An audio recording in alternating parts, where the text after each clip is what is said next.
In question 1a, we're asked to state Newton's law of gravitation. Well, this states that the force of attraction between two massive bodies is directly proportional to the product of their masses and inversely proportional to the square of their separation. In B, we're told Cavendish investigated this law by measuring the force between two unequal uniform lead spheres. The larger sphere had a radius of 100 mm, the smaller sphere 25 mm.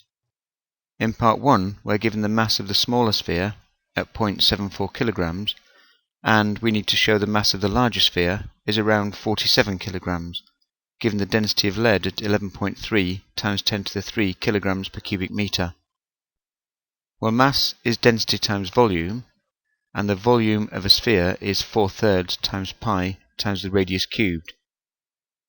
We have the density at 11.3 times 10 to the 3 kilograms per cubic meter, and the radius 100 millimeters or 0.100 meters, giving a mass of 47.3 kilograms, which is around 47 kilograms as required.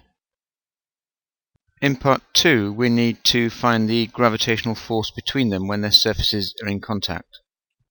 Well, for that we use this equation where this is the force, the gravitational constant, the product of their masses, and their separation. The minus sign just gives the direction, which is attractive. Putting in the gravitational constant from the formula sheet, the two masses, their separation will be the sum of their radii, gives a force of 1.5 times 10 to the minus 7 newtons.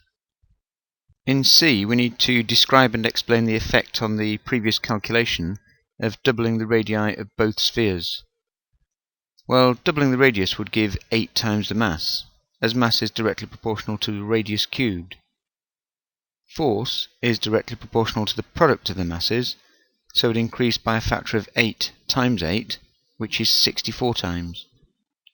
However, the separation of the centres would double.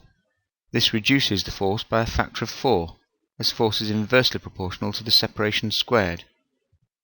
The combined effect would be to give 64 divided by 4, which is 16 times the force of attraction.